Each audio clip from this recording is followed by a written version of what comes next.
Stephanie, I personally have a great affinity towards, I see like a great leader in her, you know, and I really actually look forward to seeing how she's going to mold and shape the world because she's a powerhouse. When I got infected, I put my trust in someone who took off the condom while we were having sex. Had knowledge that he took off the condom, but I didn't say anything. I didn't speak up. I wasn't educated at all about HIV. The first thought that came to mind was death. Just tell me when I'm gonna die. Especially being young, 19, about to turn 20 years old, it was rough. Thinking about nobody wants you, it was just like this whole new life I had to start living. And how am I gonna live it? Who do I want to tell my status to? Who can I trust? What made me start fighting back was me noticing the silence. No one was talking about it. The HIV's been out for 30 plus years and no one is saying anything. And that was just my deciding moment right there. Let me speak up. That's my passion. And is to go out and share my experience and just educate, letting people know I'm still human and just being a voice for others that can't speak up or too afraid to speak up. Sympathy needs to be taken out of HIV, or we need to start getting mad about it and start getting to the point where we want to do something.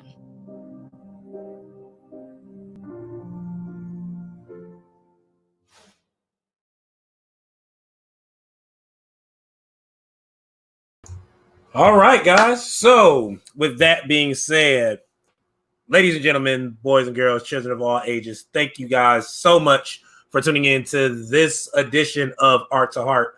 As you guys know, we started this event approximately 2 months ago as a spinoff show to the event that we do here in Fayetteville known as Art Meets Life, where Art Meets Life, we do an open mic with a featured artist, and with the featured artist, we normally do a Q&A where we get to ask the feature questions, and then we open it up to the audience to ask questions to the feature as well. What we want to do is we want to take the aspect of the Q&A and not only ask questions to whatever featured poets we have, but just featured artists in general, whether those artists are poets, singers, musicians, voice actors, painters, dancers, people that can stand on 3 fingers and still do whatever they want to do. That's the type of artist we want to do, because I feel that as artists and as creatives, we don't do enough to knowing more about the artist. We know more about the work that they do, but we don't know the overall arcing story of the artist that we grow to love. So this month is definitely a pleasure to have invited our feature for this particular edition. So we're going to get into a lot of the story with this person as much as we can with the time we have. So by all means, for anybody that's tuning into this event right now, please share with your friends, let them know what's going on. It's a free event. You're not paying to get in here, but definitely go ahead and share this event, as we are streaming not only on Facebook, we're also streaming on YouTube as well, and also the Poetry in Motion website. So we're streaming all over the world right now on multiple platforms. But if you're here and can comment, we definitely want you guys to comment and definitely reach out to the artist that we get ready to bring up. So we're going to get to know this artist. I'm not going to get more into her story because this woman has done a lot. And when I mean she's done a lot, she's done a lot. She is definitely a person that walks it like she talks it. She is a very much strong advocate in what she speaks. And like, I want to talk about her so much, but I brought her here so we could let her talk about herself, because that's the reason for this platform. Ladies and gentlemen, please put your hands together for the one and only Stephanie Tuphlove Brown as she comes to the stage. Woo!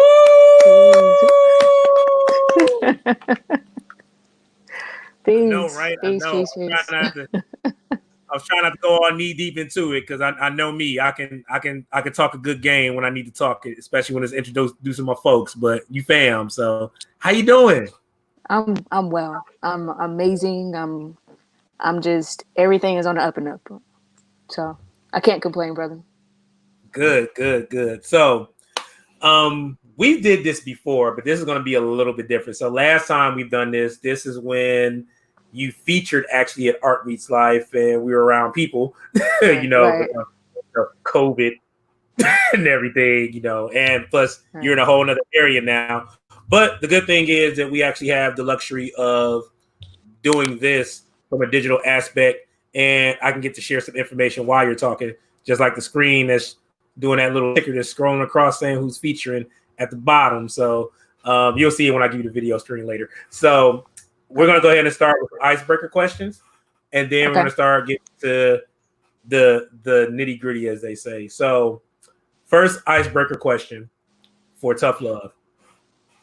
What is your favorite word and why?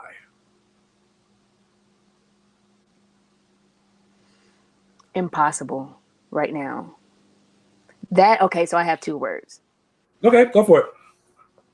Alignment for sure.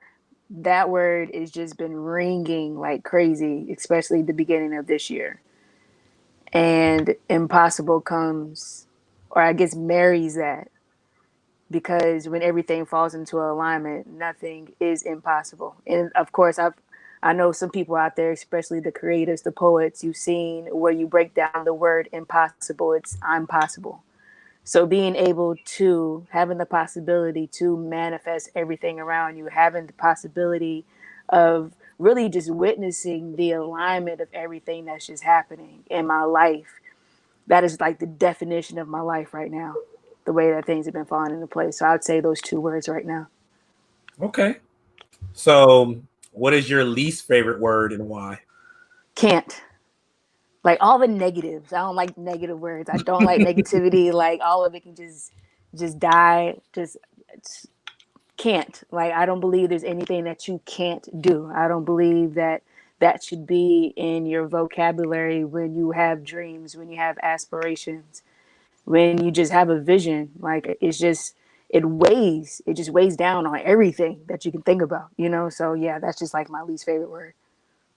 All right. So this is a new question that I put as far as my icebreakers. If Tuphlove was having a difficult day and she needed a food to help her find her comfort, what would be that comfort food for Tuphlove? Right now, I'm eating hella pancakes. So like, I'm not even lying. Every morning, I fix pancakes, and like I don't mix mine with water. Okay, I do milk, so they come out like really thick. Yeah, that's the secret. Don't add water. I don't care what it says on the box. You do milk, and they come out a lot thicker and fluffier. Like I have this addiction with pancakes right now. Every morning, I think I'm ODing on pancakes. But for sure, like chocolate is one of my favorite things. A Hershey's bar with almonds, refrigerated, perfect little like cold candy for whatever reason. Cold chocolate candy just, makes my day. So that's my comfort food. Okay. So what profession other than your own that you do now would you like to attempt and why? Singing. I would love, like I always envision myself on stage singing. But like I love live bands. I love music. I have this thing with producing and beats and just something with music. I really see myself performing. Like even with Sway Night, I felt like I wanted to get more into it because I was being inspired by the other people who would get on the mic. But yeah, singing would be definitely like the next route. Like I really want to drop an album. All these people who are coming out dropping songs, I feel like I could drop an album and just like walk away with it. I can see that. I can definitely see that. And let me see. This would be the second to last icebreaker question. Okay. Famous person, dead or alive, who would you like to have a conversation with? Oh, all day, Malcolm X. Like nice.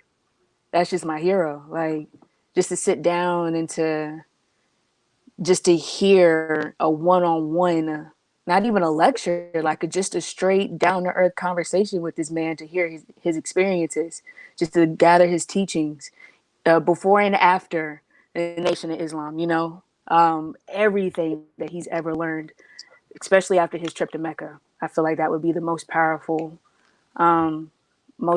piece of dialogue that I could ever be a part of, or something like that. But yeah, definitely Malcolm X for sure. Real quick before I go to our last icebreaker question, somebody told you to drop an album and go for it. I'm working on it. I'm I'm hunting down beats right now. So if y'all got some hot beats, y'all can send them to me in my email. I'm so serious. Yeah, if you're a Serious and producer and you crazy. watching this event, hit up Tuphlove. Also, Right. somebody also said, thank you for the recommendation. They're definitely going to try milk instead of water for their pancakes. You're welcome. So, last question. If you believe heaven exists or playing besides what we're on now, what would you want the Most High to say to you when you reach the pinnacle of existence? Once this life is done and you come across the higher power, what would you want them to say when they meet you? I wouldn't say that this would be a cliche, how people would say a job well done, but I mean, yeah, it would be that. I'm proud of you, or it's just you did your best. You just knowing that my job was completed. Like just confirmation and knowing that I did what I was supposed to do while I was here. And my people would be okay. Like my family, like the people who I'm working for right now, who not only are my dreams for me, but for them, like to make sure that they're straight and taken care of. Like that would be the piece to my transition. You know what I'm saying? Like, yeah, that would make me happy. Good. So, ladies and gentlemen, I want to put this out there real quick before we go further. By all means, we're going to ask questions on our end for the show. But while we're talking to the artists, if you have any questions that you would like to ask the artist, please feel free to drop them in the comments. We'll bring them up to the screen so that way we can let her answer those questions, because I'm not going to have all the questions, but y'all may have more questions than I do, or have more intellectual questions, or just goofy questions. Y'all can put those up there. If y'all want to know, ask the question, what is she putting in her hair this morning? You can ask that. You can ask those questions. We're going to have fun with it. Even because, it's popping, got a little Right. to it. Thank you. Thank you. Took out the Bantu knots, the locks. So, see, that's why I love doing this. It's fun with fam. So, Stephanie Tuphlove Brown is a multifaceted, many-layered artist, person, everything. So, we're going to try to break down as much as we can with the time we got. So, we're going to start off with the first initial question. Stephanie Tuphlove Brown, tell us where you are from. Oh, I'm a military brat, so anybody knows how that goes. Like, born in Virginia, right? Yeah, that's just like wherever I'm at is where I'm from. So, like, born in Virginia, moved to Germany.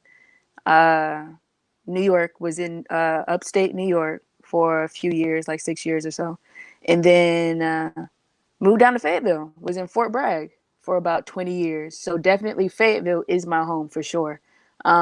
It's where I grew up at. It's where my story started. And that will always be home. I'm going to be moving around a lot. But yeah, Fayetteville, North Carolina is where I resided the longest, and where, it really made me like literally grow up. So So you said that's that far. Fayetteville, like for the most part, is like where the story started. So when we talk about the Right. story of Tuphlove, as far as let's begin with artistry, because you do more you do so many things, even though like for the most part when people see your like your Instagram or your Facebook, or just people that know you, they know you for your artistry as far as when it comes to your paintings, murals and stuff you done that way. But where did the art start for you? Well, honestly, I've been doing art my entire life.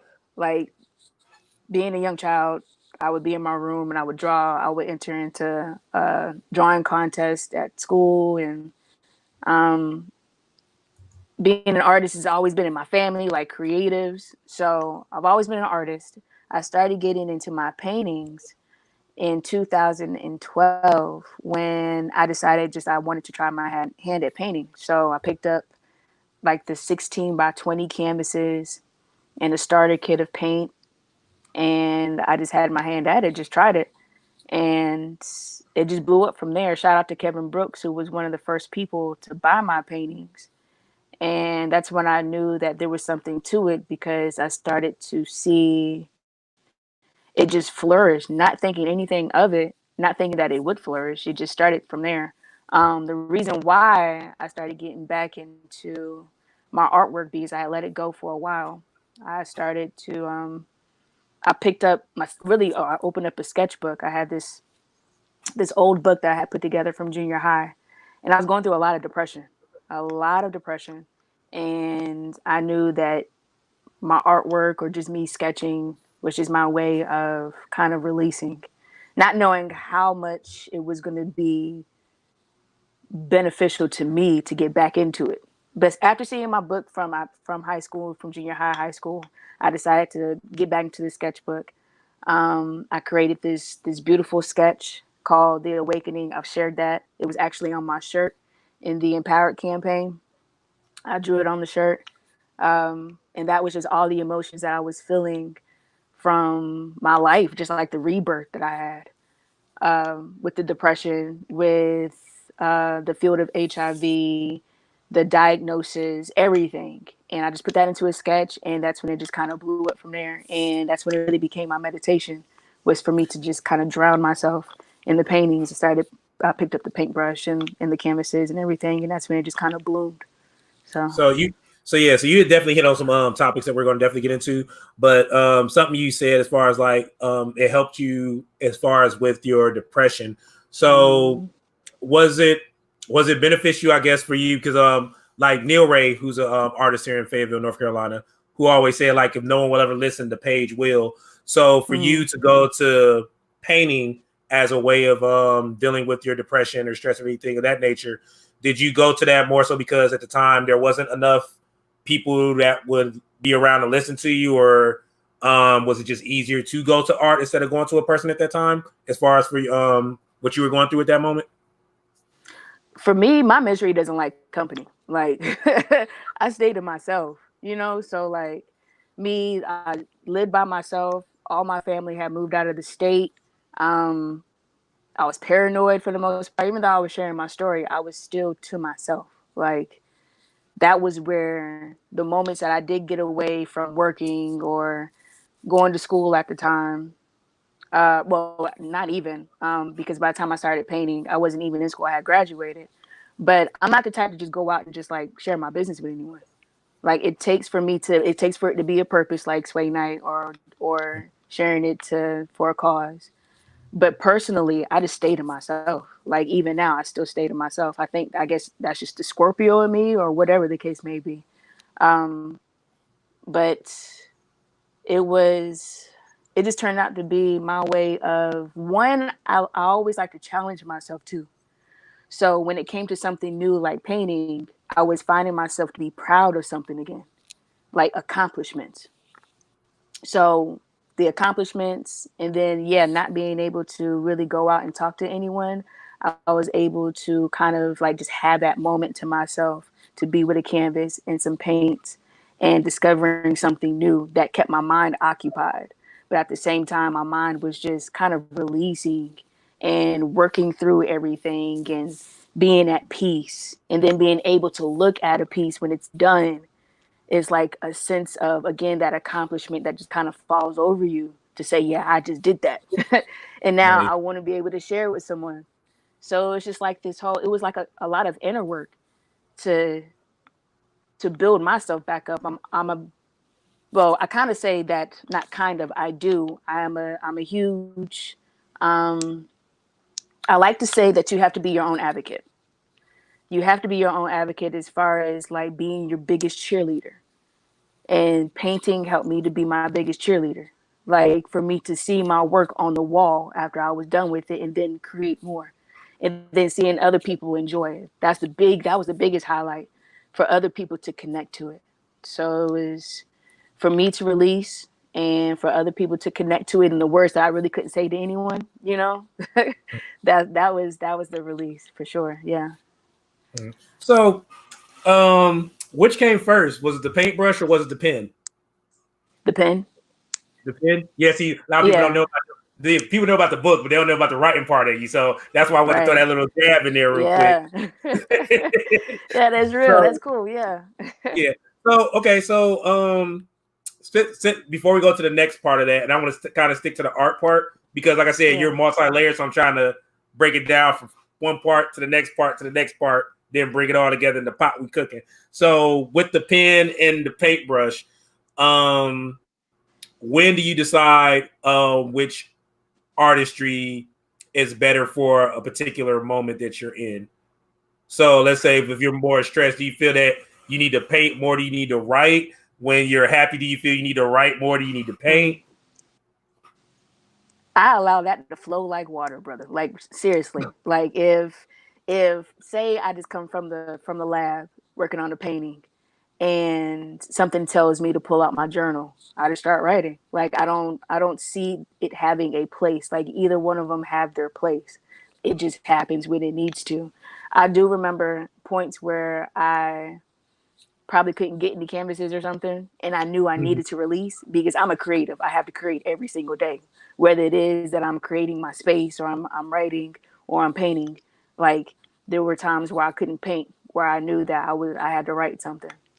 So it just finds its balance. It finds its own balance when it needs to. Nice. I like that. I like that. So, moving on to this next section. So, growing up, like I said, you've always been an artist. You dealt with writing, you dealt with painting. Then comes a chapter where you go to Fayetteville State, and then you have a serious life-changing moment. Can you speak on that real quick? As far as what happened when you got to Fayetteville State?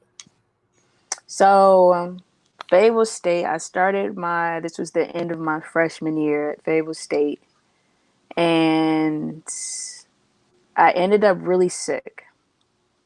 So I was back and forth to the hospital. I ended up with the flu. I had the flu.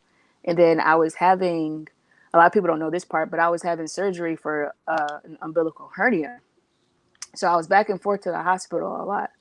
And after the flu, because I had like opened up my hernia again, because I was really sick,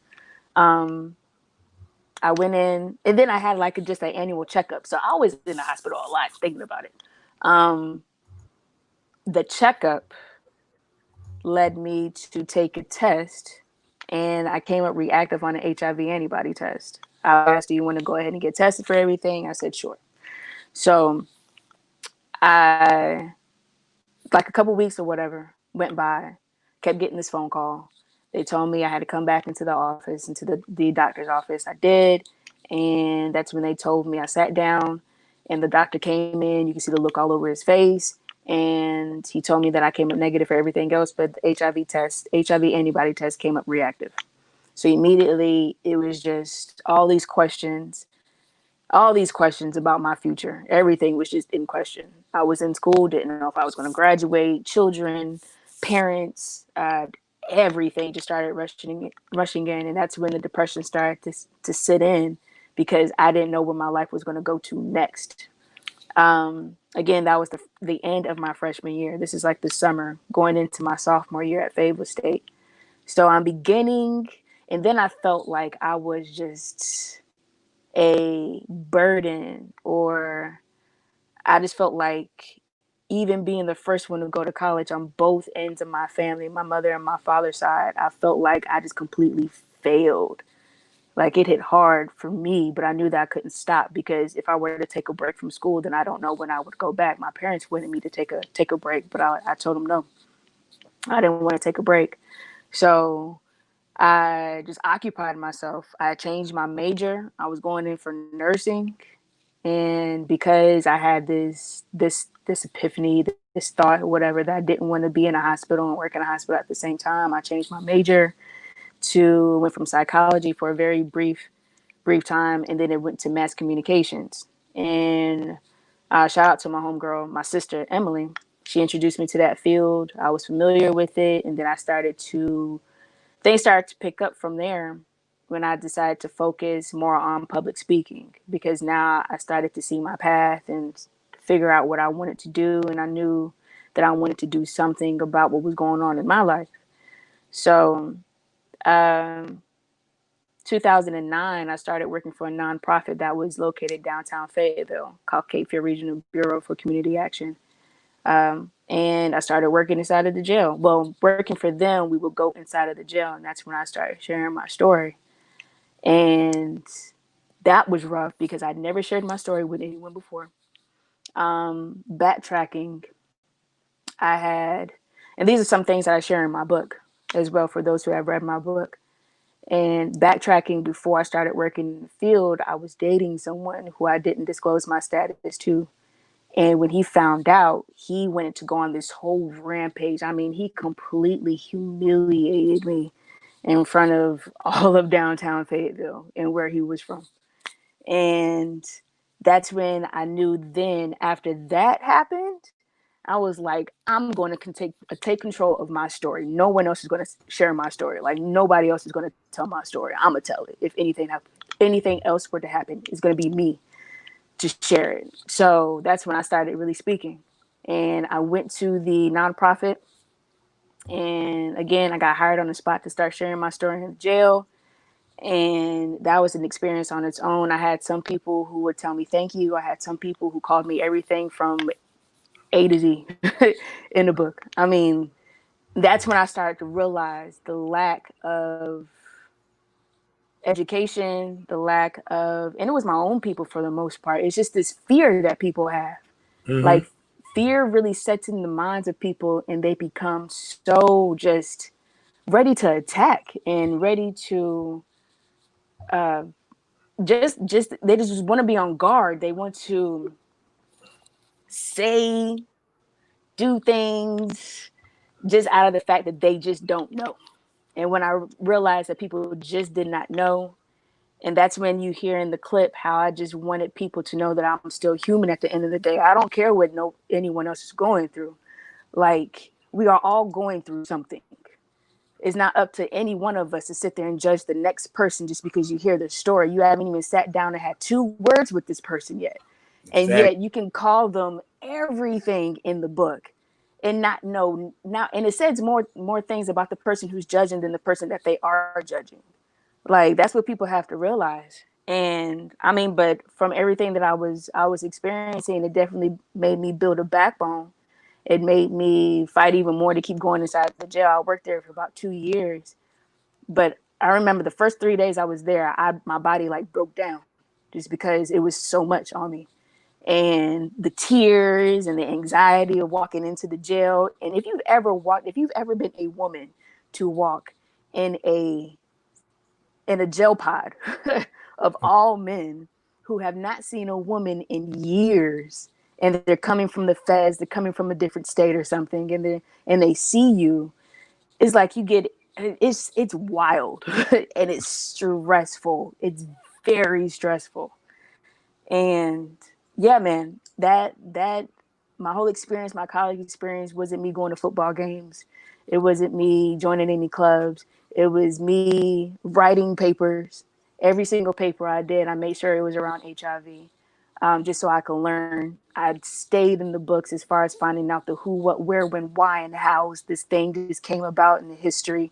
History became a huge part of my life. Just studying history, still is now, and connecting the dots and just figuring out why this thing isn't solved yet, and it still hasn't been solved. I don't care what anyone says. Medication doesn't solve anything. When you still have stigma and discrimination and just a whole bunch of just mess that's lied on top of it. Like, there's a lot of mess when it comes to just the history of this country. I'm just gonna put it that way. I'm sure if you want to get into that, I'm by all means, we can get into it, brother. But but man, okay, so I digress. So yeah, depression just really hit hard after that. But at the same time, like I call it a rebirth. It was me being born again into this new skin that I had to learn how to walk. I forgot everything I learned. Just completely forgot everything. When I really started getting into the education, when I moved out of my mom's house and I was the only one like in my space. Now I had my own space. I took full advantage of that just to learn everything all over again. I mean, everything. And that's where the journey started. Like, for real, like depression, they said that you're buried instead of in the darkness, you're being buried. You're like a seed being buried. That's exactly what happened for me. So I just used it to my advantage, the depression, and everything just kind of bloomed out of it. So yeah. So with everything that happened in that part of your life, Fayetteville State, a lot of people, or just in general, a lot of people, and the thing is, and this is one of the things I love about you, is that when most people would see that, and it's funny seeing you say it in a video or a documentary you did, but knowing you're the embodiment of it. The embodiment of it. People, when they had this happen to them, they see it as a death sentence, but you tell them that it's not a death sentence, and you tell them how to get the freedom from it and how to live through it. So you've had the opportunity also that I don't think a lot of people who in Fayetteville that I know of knew about it, or it's one of those things that it may have been small to them, but it's still a big thing. You had the opportunity to feature on an MTV documentary called I'm Positive with two other guests and Dr. Drew. And you also did Empowered with Alicia Keys. Can you tell the people about those experiences, what you had with both the documentary and the campaign with Alicia Keys? Absolutely. First and foremost, if anyone who is, excuse me, I have to grab my charger. Let me talk to y'all while I'm walking. That's why you gotta love this show. Anything can happen. Right. So, okay, first and foremost, shout out to any and everyone who was involved with the documentary and the campaign, because that was an amazing experience for sure. The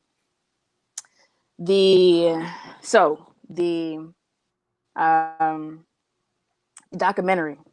So I'm following MTV on Facebook, and they're looking for people to share their story in a special for World AIDS Day, and not thinking anything of it. I'm like, yeah, sure. Let me go ahead and send in the email, just to see what would happen. And sure enough, they send me a reply back and we get the ball rolling. So that experience, and reality shows are not what y'all expect. Please believe me, they are not what y'all expect. Like, there's so many takes that have to be done. And then when people start to find out the name of the show, like, of course, people are going to be inquisitive. They're going to be nosy. Like, what are the cameras for? What's going on? Blah, blah, blah, blah. Because we did a scene at the Big Apple. So while I'm there, someone asked someone that was featured in the documentary, like, what is this about? She said the name of the show. Of course, I'm Positive. And the first reaction was like, yo, like AIDS? Like, is that what you're talking about? So immediately it's like people, again, couldn't really be surprised because I had seen it before. But again, it was the stigma. But that was just a rush because it was over a 4-day period. And got 10 people rushing into your apartment to set up lights. They set up a light in my car. I couldn't play any music. I had like dark tint on my windows, and there was no need for that because it's like this huge flashlight that's in your car, and there's like no privacy. Like, it's no privacy whatsoever. So it was just really awkward because, and quite honestly, it wasn't really my life. That was what I was most upset about because, like, there were a lot of things that had to be edited for the documentary, like, because it's going to be aired, so I just wish I want to do a round 2. Let me put it that way. It was amazing, but I want to do a round 2. Like, I really want to now get the artist part of my life, like the real what's going on, like even just like everyday life, like what I really do, my activism. I really want to get that on camera. From there, when we were in New York for the premiere of the documentary, we were able to watch it on the big screen, to actually view it and to see it before it was put out to the public. And someone asked me, or they asked me to be a part of a panel at the White House that was held November 28th, 2012. So that clip that y'all saw, in that Empowered clip, was me speaking up for young people at the White House. And Rosie Perez, shout out to her, she was the moderator for that, which was pretty cool. And was a part of that while we were up there. And then while I'm sitting down in the audience after that was done, I was asked, do you want to be a part of a campaign with Alicia Keys? When you say Alicia Keys' name, how am I going to say no? So immediately I'm like, heck yeah. And 2 weeks later, I'm being flown out to Brooklyn, like downtown Brooklyn. So makeup, the first day was our takes as the ones being part of the campaign. Then the second day, Alicia Keys comes in and does her thing. Alicia Keys is really down to earth. She's not someone who's standoffish. You can talk to her like she's your sister. So that was cool. That was amazing. And from there, we were given different opportunities. Each of us were given different opportunities to go out and speak.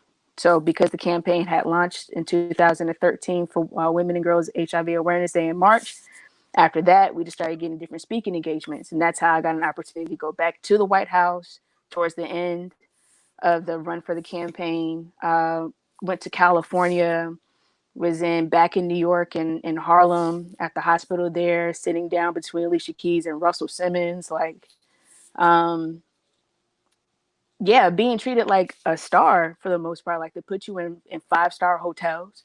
They give you car service from the time that you leave. Like, you really feel like you've made it. Like, this is how you're supposed to be treated if you're going to go out and basically put your life on the line. You know what I'm saying? Like, it's real. But at the same time, LJ, I felt like they wanted to use my face for a different purpose. And that's when I started pulling away. I feel like they weren't really doing what they could be doing. And they wanted to use someone who looked like me. Back then I had like the yarn braids in, so I looked like I had locks. I'm wearing the around my neck. You know what I'm saying? Mm-hmm. And they wanted someone to look like me to pull in more people who looked like me. And I didn't feel comfortable with that so much because I felt like they weren't really doing anything. And every moment that I got a chance to speak on the panel, I always brought up the cure. There was never a time I would say what I had to say on my little cue cards, speaking about the Empower campaign, speaking about MTV, giving them their shout outs and doing my job as far as that. But in between those moments, I made sure I said something about the cure. And when I would say something about the cure, their faces would turn red because they were not looking to do so, because it's about money at the end of the day. That's when my activism really started. And that's when I started to notice you can be in this room with all of these scientists. Fauci, I was in there with Fauci, in there with all these scientists. And because they don't expect me to be articulate, talk about racism. They don't expect me to be articulate. Mm-hmm. They don't expect someone to come from Fayetteville who can stay in there 5 minutes. You have all these other people who have their voices to be on these panels, and they go over. I mean, they're reading off of papers and giving as much information as they can as possible. But me, I stay up my 5 minutes, and I'm not reading off of any paper except for the cue cards that someone gives me, and I speak from the heart, and I say it clearly. And then for someone to get up and to say, basically dismiss what I'm saying, to be the first thing, because he heard what I was saying, and for it to be the first thing that's addressed when he first gets up to do his closing remarks, allows me to know that they heard me. But, oh man, it's funny how the system works, dude. There was an activist, I can't remember his name right now. There was a famous activist back in the 80s who was speaking about a cure, speaking about the medication and whatnot. And when I did speak on the cure, again, I'm at the White House, and there's never any cameras there. You never have anyone to put this out into the news. They ask you the same questions over and over again, which is pretty redundant. That's what I noticed as well, and I will call them out on that too. It's like, we can give you all the answers as far as testing and all of that, but y'all do not apply these answers that we are giving you from the community. All you do is infiltrate our communities and then take over what somebody else is doing at a nonprofit. Like, you take ideas and then you turn it over to the state, and then y'all make money off of it. You probably experienced something like that. You know what I'm saying? Having ideas and probably someone's taking them. And then they turn it into whole other conversation. Right. But when somebody has that kind of power, supposedly, people can make up their own power. But when somebody feels like they have that much power over you, and they feel like they can just kind of take what it is that you've been doing, that you've been working on, and then make it their own because they have the money to do so, to make it more of a widespread cause for themselves. Like, that's exactly what was happening. That's exactly what was happening or is happening in our neighborhoods when people are putting together support groups and then it's being taken over. But when I started to notice that, I started to see that, and that's my activism really put fire to my activism for me to really start going into my history like hard, and to see why they want medication to be pushed so much, And it's just all boils down to the money. Like, even now with what's going on, and coincidence, it happens to be exactly 40 years since the AIDS epidemic first popped up in the 80s in 1980, for them to start putting out the first piece of news about AIDS. The only difference now is technology. It's like it's the same script. And now it's vaccines and medication, and we're just not seeing the big picture. When people feel like it has nothing to do with them, they don't want anything to do with it. You know, when they feel like it's not hitting close to them, when it's not them, when it's not their family members, they brush it underneath the rug. But when it starts to hit close to home to you, there's more emotions rather than logic. And for me, I'm about the logic. I done gotten over the emotions. You know, Mhm. the emotions got me to the point of, I believe emotions cause change. It takes for you to be angry about something for you to start figuring out that you want to change it. You know, so I wanted to start changing what was going on, and it first started with myself. So um, I don't know if you're going to bring this up, but I'll bring it up anyway. So in the video that I put out on YouTube recently, I told people how I'm taking charge of my health. And that's where it started. That's where it started for me to in 2016. I said, forget the BS. Like, there was a fear of me not taking my meds, but when my meds were making me sick Mhm. and causing me to have headaches every single day, diarrhea in the morning, I'm irritable as oh hell, like it was crazy. Like, I noticed the changes in my body. It had nothing to do with a virus. It was all the medication. Because even now, me experiencing, I'm the healthiest I had been when I was taking the meds, before I was even taking the meds. Because it's more of a peace that's over me now. You know what I'm saying? Because I'm Mhm. not living in fear. Because I'm not. Doctors will tell a patient that they're stupid for not taking their meds. Like, that's why it's so, what's the word am I looking for? Like, the disclosure around it, the secrecy around HIV is just there, and it makes you have to question everything. If everybody falls for it, it needs to be questioned. Like, that's what people need to realize. When everyone seems to believe it, somebody has to question it, and that's the only thing that I started doing, was to question it even more, and that's when I started pulling away, and that's when my activism started. So yeah, I don't even know what question you just asked me for you to even It's go on fine. that No, you're road, fine. but You're fine. You perfectly fine. Like you, for everything you said went with the question because it was dealing with so HIV, everything you was doing with your. I'm sorry about that. Little fly just flew over here, but it dealt with everything dealing with your activism, like how you got involved right, with indeed, MTV and Empower, and indeed. you actually answered one of the questions I was going to ask, like what made you step away from that, but you wrapped it all up in that. So what I'm going to do now is move to another part because once you left that and you went with your activism, you never left your art, but you decided to do something a next step with your art, and that was put together an event that happened to be one of the longest running events here in Fayetteville, North Carolina. So I want you to talk about the idea that made you put together Sway Night, and I want you to also, in your own words, because I know for a fact the impact is done for the city.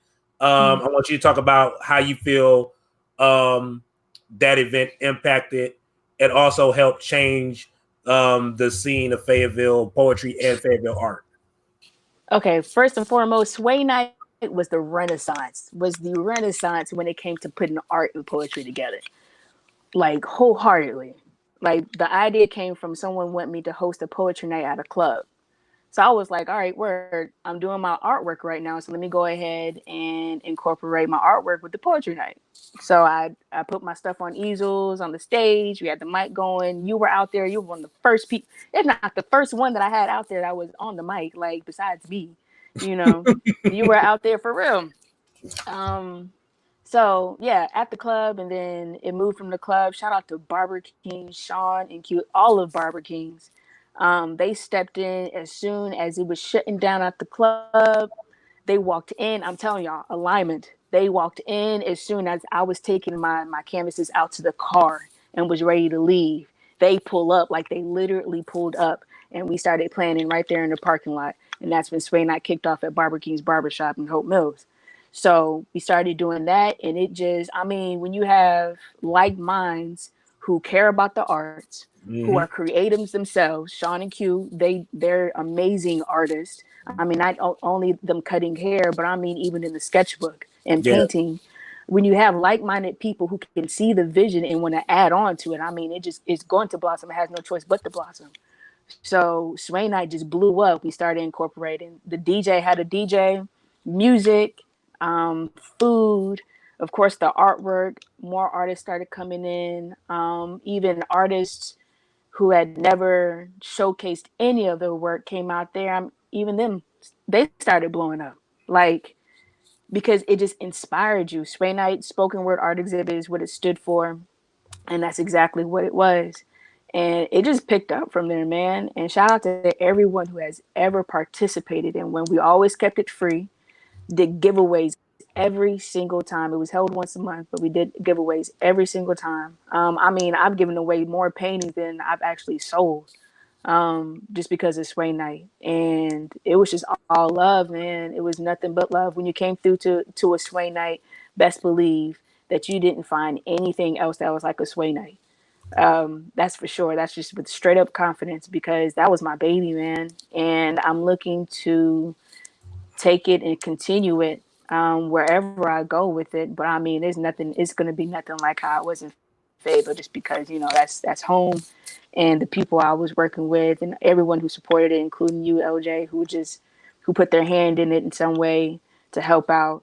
Shout out to all the DJs, DJ Prodigy, DJ Low Key, all the DJs who just helped make that experience what it was. Like, it was for us, you know. It was love. It was, you had hip hop, you had some reggae, you had a Yes, little bit of yes. everything in there. The food, we tried our best with having food every single time, whether it be pizza to like some real caterers out there. Like, we did it big. It was a Yeah, party like when we came out this real quick. thing. I have to give y'all a shout out because there was one night I went and I don't know how Q and Sean did it. They end up coming in there one day with these potato chips that everybody was looking at, didn't know what they was. So like, because everybody thought they were knockoff chips.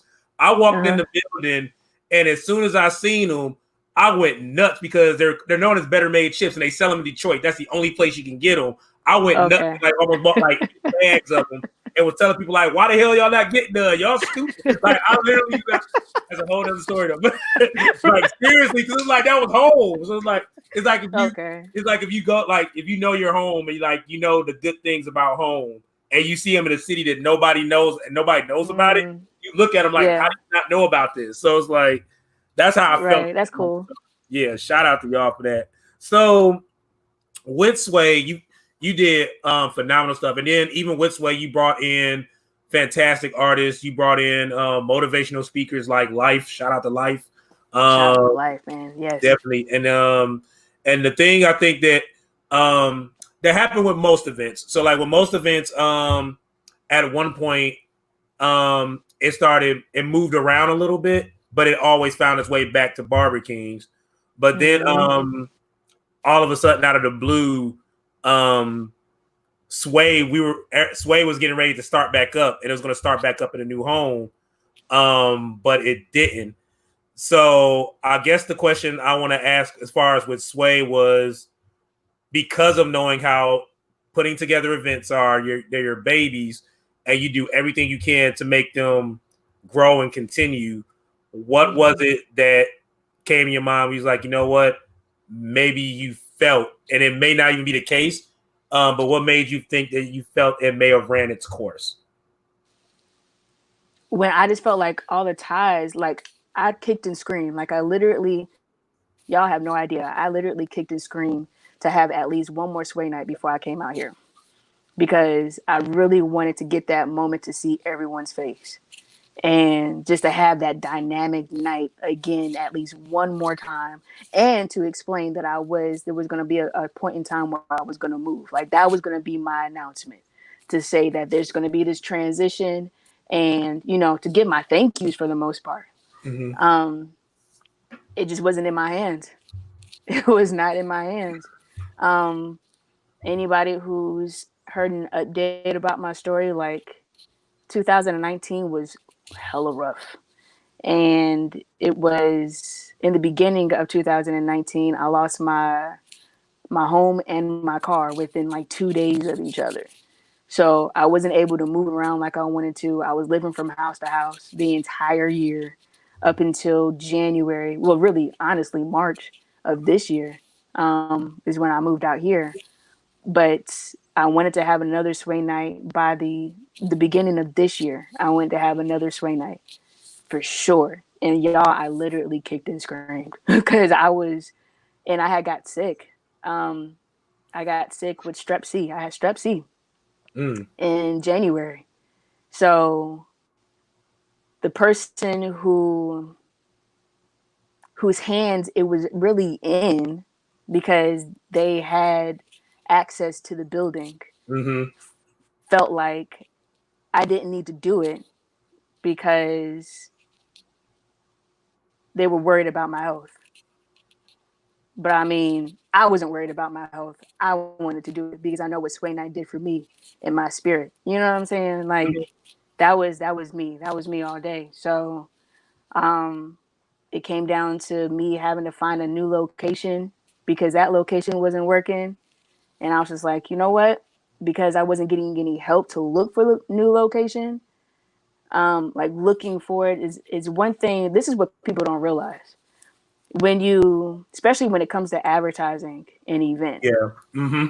Like you just can't up and change something, right? Like at the last, especially a location. Yeah. Like the location is the most important thing about where the event, because it's access to people. You know what I'm saying? And then comes the date, but the location is like the headache for the most part. You can change a date, you can change an entry or whatever, what the time, you know. But when it comes to location, that's pretty much like the biggest part of putting an event together. And I feel like that person didn't really get that, and there was a lack of communication as far as the location. And then at the last freaking minute, they wanted to change it. That's where I started kicking and screaming. Like I loathe last minute changes. Like I freaking hate last minute changes. I'm with you. Especially when I'm with you. I'm like high five you saying all this stuff right now in my mind. So I'm with you. Man, so when it came to that, and I had been planning for it, I had just put out the flyer, dude, and the person was like, "You're gonna have to change it." That's when I just, you know what? I'm gonna let I'm gonna let them fall where they need to fall. You know what I'm saying? I'm gonna let things fall where they need to. And it did. It did.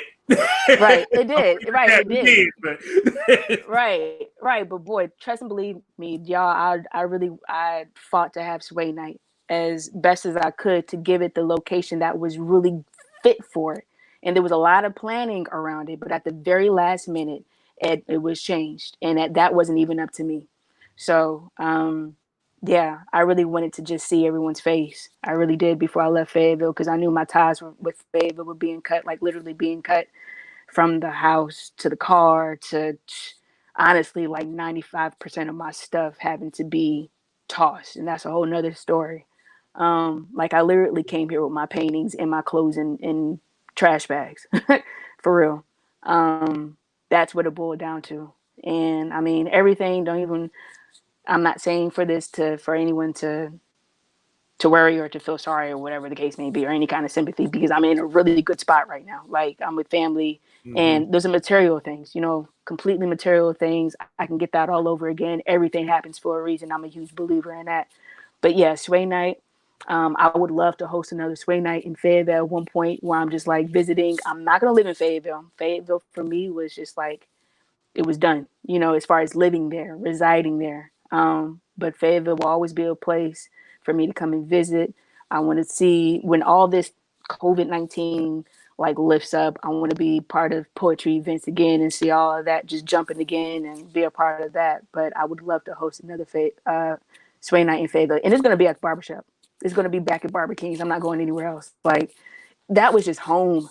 That was like we went to Surge. We went to Surge. You went to it Gallery 116. Right. It started off at 0 Degrees, which was a club. I remember that. Right.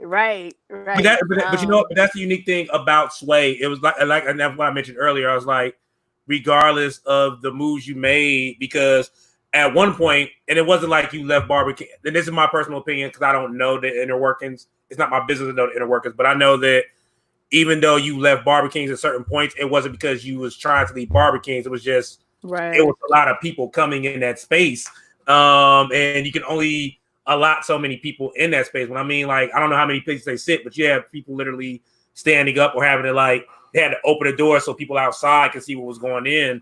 So you was just doing what you felt was the best. But at the end of the day, you ended up coming back home, and there was nothing wrong with that because everybody's familiar with that spot and everybody loved it. So I think, like I said, I know it hurt. I know it personally hurt us, me and the missus, only because we was ready. Like, and then when the announcement got canceled, we was like, yo, that's messed up. But we know already because, and that's a whole other story about the original venue we was trying to have it at as to why it didn't go down.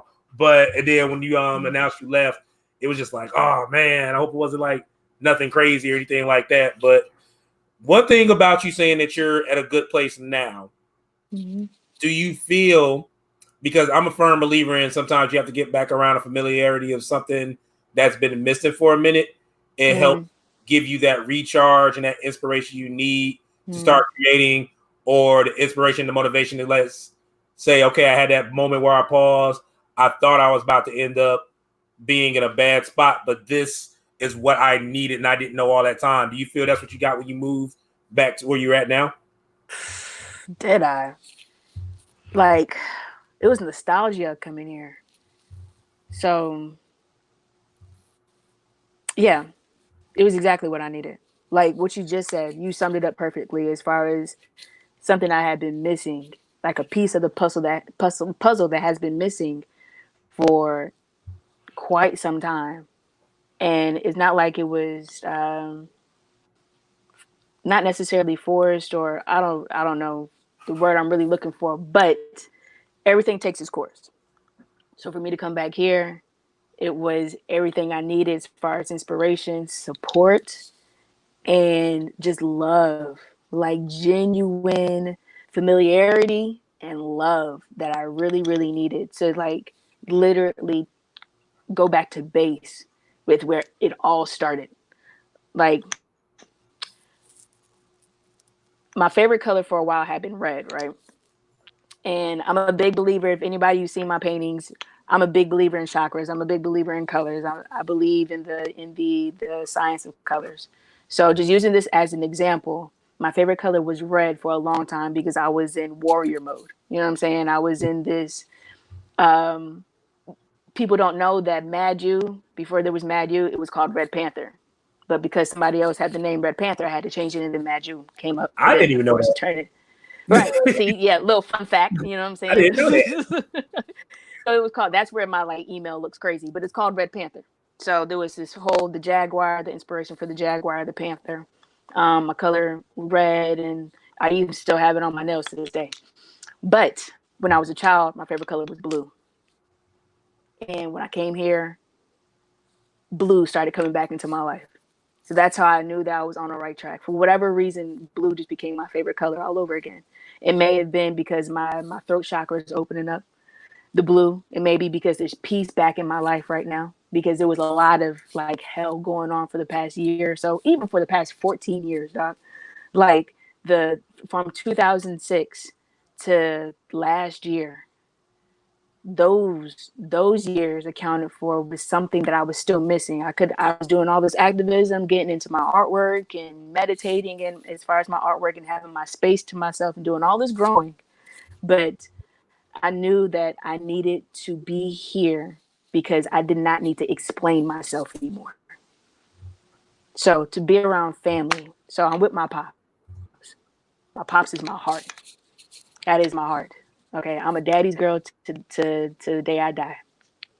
And I knew that I just didn't need to explain myself anymore. I just needed to stop kicking and screaming, trying to stay in Fayetteville, thinking that Fayetteville was going to work somehow, and trying to hustle and bustle and just kind of start my life all over again in Fayetteville. And when I started to notice the strings being broken from my hot air balloon, is the metaphor that I use.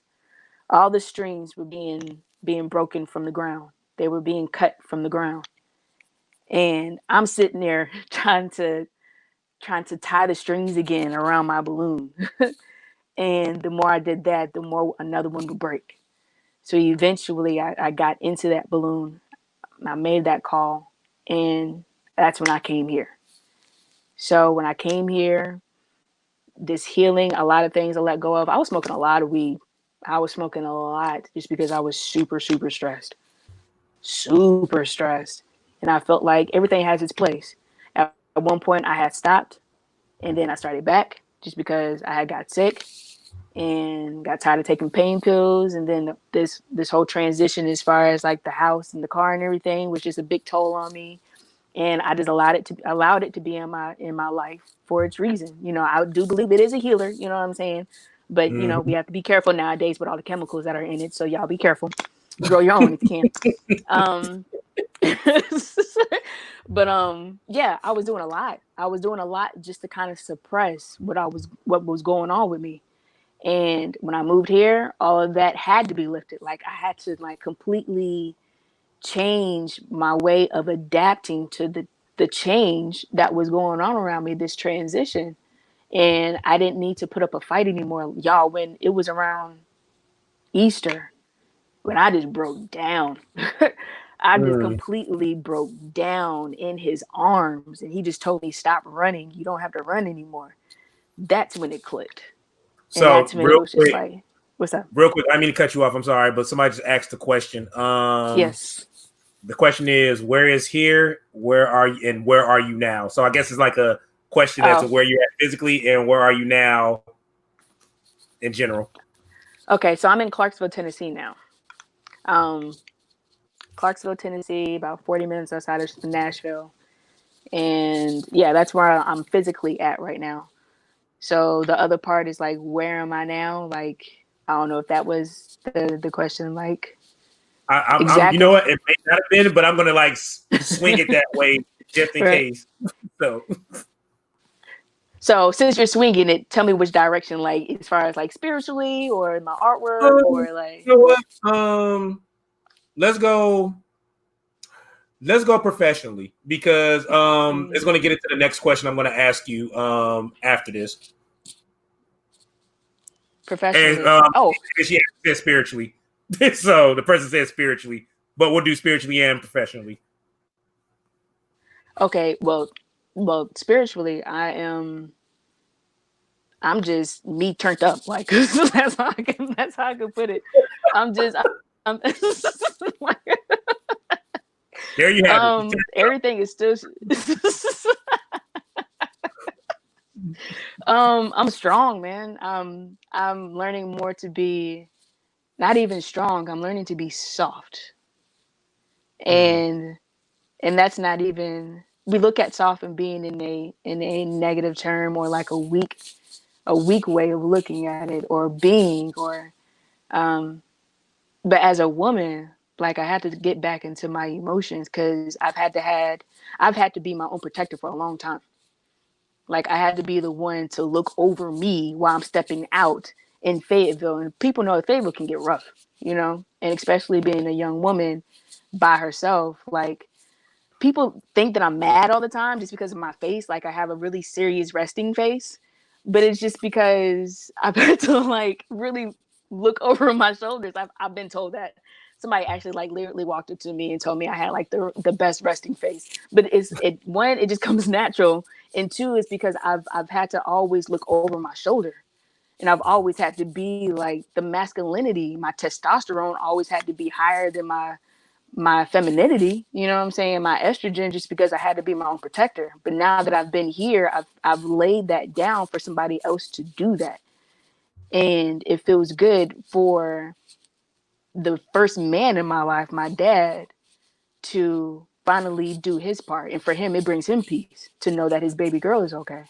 You know? So right now, spiritually, I'm just the enlightenment, the everything that I've learned as far as all the things that the material things that have been taken away. I've learned more now in the space that I'm in, like literally being in the space that I'm in and not being able to get in my car because my car was my therapy. Being able to just ride was my therapy. But now I'm actually being forced to sit down more and create more. So like the spirituality has led more into the business, because this season right now is about putting in that work. I've already put in the work. Put it this way. I've already Mhm. put in the work. I put in mad work. I put in a lot of work.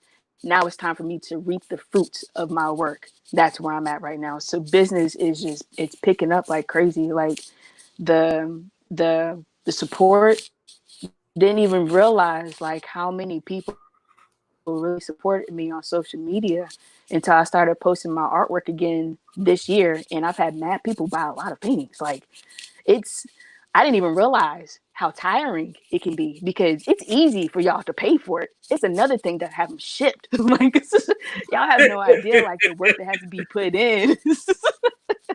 Like the work that really put in into a business. Now I'm like learning that, and that's like the coolest part, because I'm always going to be a student. So yeah, Yeah. business is skyrocketing, especially now with all the artists that are coming out right now. Like this is our time as creatives to be the most creative with everything Exactly. that's going on. So I'm taking full advantage of it. So yeah, everything is on the up and up for real. All right. So I got a few more questions for you, and then if I see any more questions pop up in our chat, I'll make sure to put them up. So we covered a lot. It don't even seem like it's been an hour and some change, but it has been. But Right. we're not going to end yet. Like I said, I got the time. I can run this as long as I need to. Woo-hoo. So I know, right? What? If I ain't doing this on Twitter, I mean on Instagram, because they give you an hour, they cut it off as soon as you're done. Right. So with everything that we talked about, whether it's personal, and then whether it's professional or everything that's came from being an activist, traveling across the country to speak about HIV, your paintings. You're also an author of a book that talks about your story, which I know that you'll get to in a little bit to talk about when it's coming back out. Because I know you're doing a rewrite or something like that for it Yeah. from a video I seen. So, Yeah. what do you feel has been your greatest achievement thus far with any body of your work? With any body of my work, I just feel like it's I would say my voice, but my voice has been in everything. So, I mean, the greatest example of my voice that I could say is my artwork. Like, I'm super proud of that. Just to see the changes, well, the advancement, the evolution in my artwork. That's pretty cool. To actually see the evidence of the evolution in my artwork is the best feeling in the world. So, yeah, I'd say that. All right. So, I only got a couple more questions, and then we go try to open it up for you, the audience, to ask some questions. If not, we go end the show on a good note. But you, because like it's funny because like we've been having this whole talk, and everything I want to ask you, kind of been asking it a roundabout way. So I can't ask you about what's people should expect from me, because you already said you're not a mean person because you had the permanent resident. I can't ask you that question. But I will say I will ask you this: like, what do you feel? And it's hard to say because as artists and as creators, we really don't know. It just happens when it happens. But what do you feel the next evolution of Tuphlove will look like? Music. I'm so serious about this music. Like, y'all think I'm playing. Look, I seriously, because I've been planning this for a while, right? Well, at least for like a year. And I just really want to put my life in a song. And I really feel as though I have the capabilities of doing it. Like writing, like we mentioned earlier, writing has been one of my first loves. So I'm one hell of a writer. And music has always been somewhere in the background. I used to play the viola in like fifth grade. Um, Fun fact, so music's always been a part of my life. I love to sing. People don't realize that. Um, because I don't get out there. I don't have enough confidence in it. Moment of transparency. I don't have enough confidence in my singing. So I want to work on that. I would love to like have a coach as far as singing. Man, if I had a studio right now, I'd be recording like crazy. So music for sure. Right now I'm working on videos. I'm working on teaching myself video production, like films. So I'm working with Adobe Premiere Pro right now. Downloaded that and just like tweaking and working with that. I have a camera and just kind of learning my own skills as far as that on my own.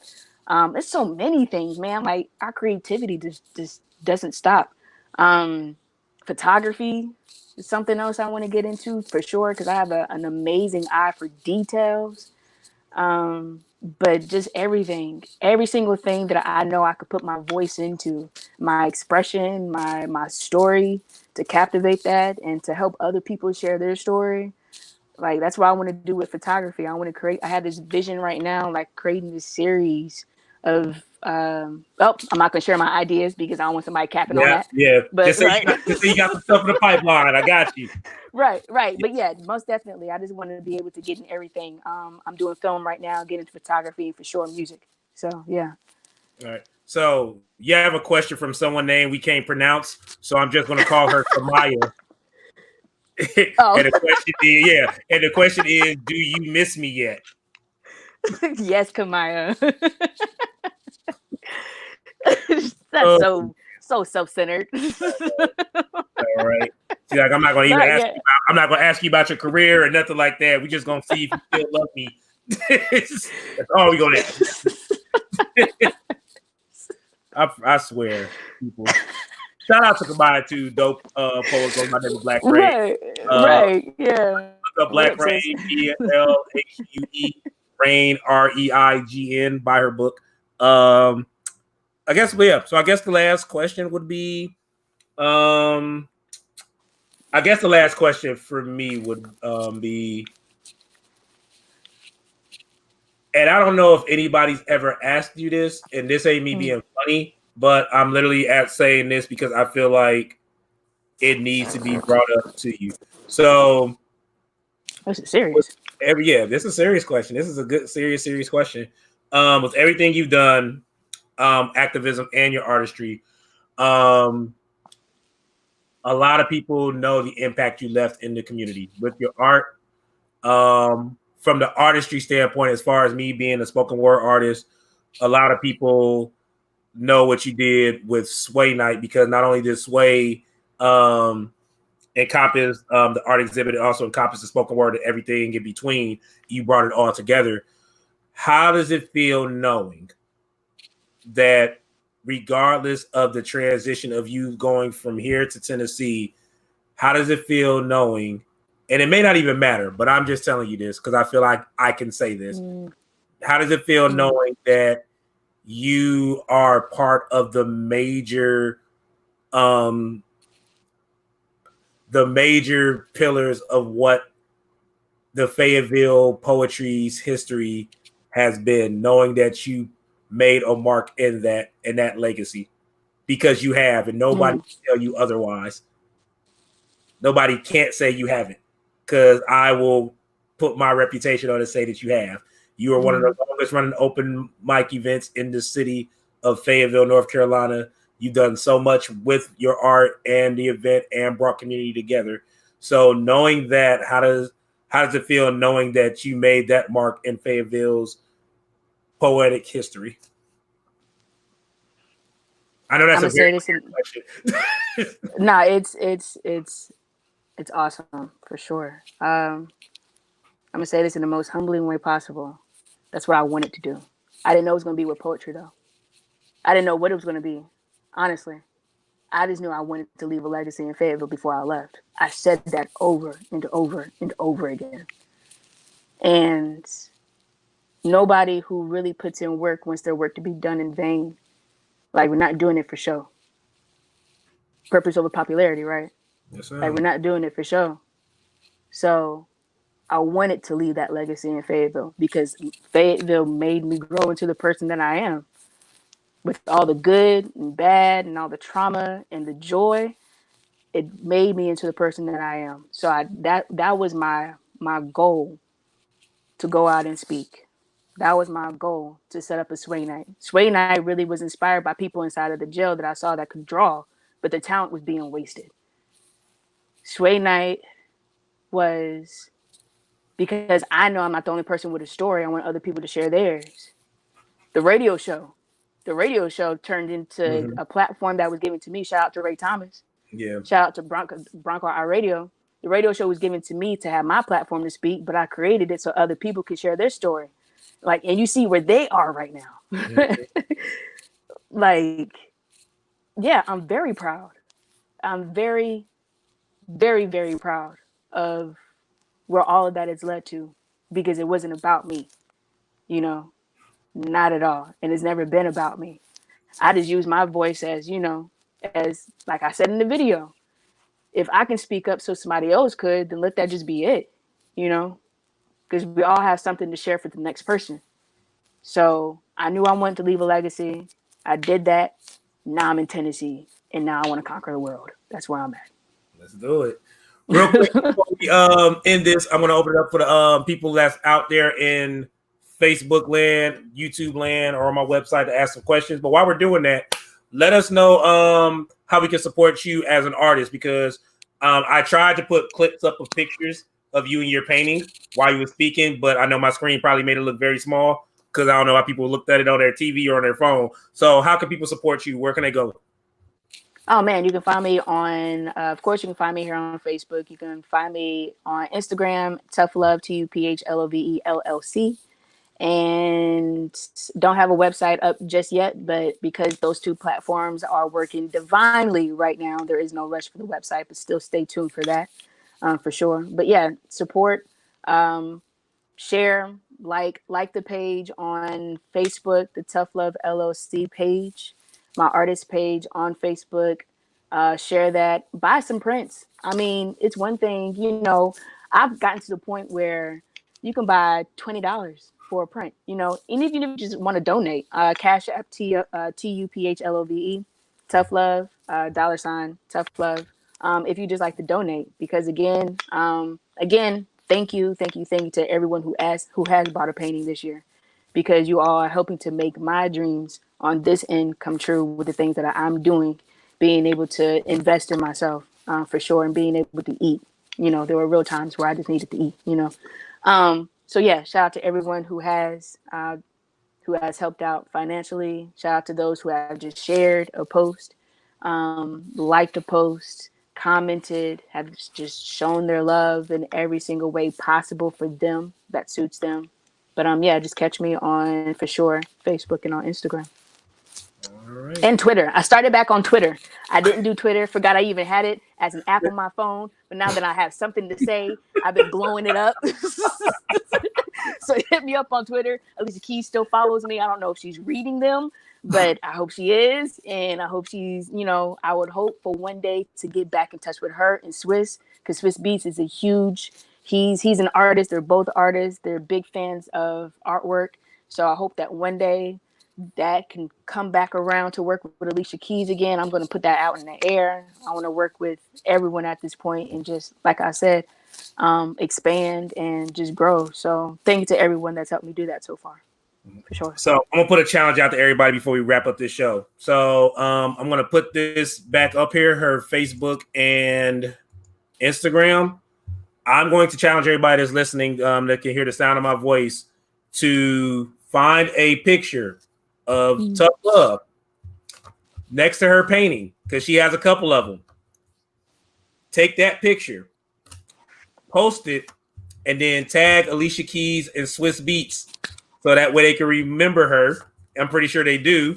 And then that way we can help her get them linking back up and then see if they can make something happen. So that's my challenge to y'all. Make it happen, because teamwork make the dream work and all that good stuff. So indeed. Thank you. And so real talk, Stephanie Tuphlove Brown, thank you so much for jumping on this show. I was like I said, I didn't know where I was going to go with this show, because it's one thing, because I'll be honest with you, the first two, you're the second episode I've done of this show, and it's been with episodes that are people that are my friends. So I only can be professional for so long before it started being us.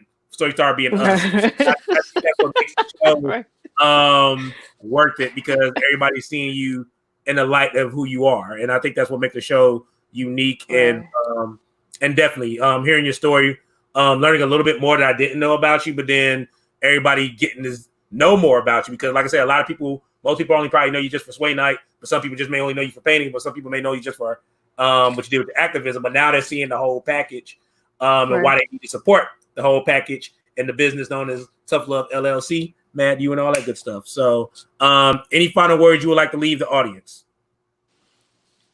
All I can just say is thank you. Thank you for that challenge. We need to put a hashtag on that, like Find Alicia Keys Challenge or Tough Love and Alicia Keys. Some kind of like hashtag created for that so we can start getting some buzz. You know, you see how the brain is working. But yeah, just for sure. All I can say is I would say the Tough Love Challenge. a Tough Love Challenge. Because if you think about, cause like one, Tough Love is you, but then two, the thing is Alicia Keys, because of the video clip that I shared from that whole video, there's a point in that video where she says she wants to see where your growth, what she wanted to see where your growth has been since that video. So I'm just talking to existence. I got you. Put it out there, brother. Right, put it out put there. it out to existence, y'all. Let's make that happen for y'all. Tough Love. Thank you so much for tuning into this. Thank you so much. Thank you. I'm gonna hit you up soon to find out when you're gonna be here, so we can try and plan your Sway Night reunion. That'll be cool. I'm looking forward to it already. I know, right? Thank you so much. Talk to you soon. All right. Peace. Everybody, thank you so much for tuning in to this wonderful event. Shout out once again to our dope feature, Stephanie Tough Love Brown. Once again, look at the screen, look at the bottom. If you have not followed her on Facebook or Instagram yet, follow her on that link at the bottom, Tough Love LLC. Our next event for Art to Heart will be in September. And we're lucky enough to have a artist by the name of Megan Hollinsheed. Now, if you don't know who Megan Hollinsheed is, she is a famous voice actor. She is the original Nurse Joy from Pokemon and returning voice of Nurse Joy from Pokemon. Also, she did voice acting for Yu-Gi-Oh!, Bleach, the Fate Stay series. So that's going to be another nerd type of event, but that'll be in September. If you guys aren't doing anything, tomorrow night we do the Ninja Nerd and Nubian. Myself, Ebony Payne, English, and Moses West. It will be featuring Dennis Amadeus, and that will be going down at 7 p.m. So for all you nerds out there that likes movies, music, cartoons, anime, TV shows, and all that stuff, please tune in. But other than that, guys, thank y'all so much. Please support Stephanie Tough Love Brown. Follow her on Facebook and Instagram at Tough Love LLC. And if you want to support her with monetary support, then go to her Cash app at Tough Love. Thank you guys so much, and I appreciate y'all tremendously. Thank y'all for supporting the arts in this time of a pandemic, because this is how we're bringing y'all the arts and bringing y'all entertainment. But the main thing to always remember, whether you're going through something or not, always remain your peace, always keep your peace, and always remember purpose over popularity. Take care, guys. Peace.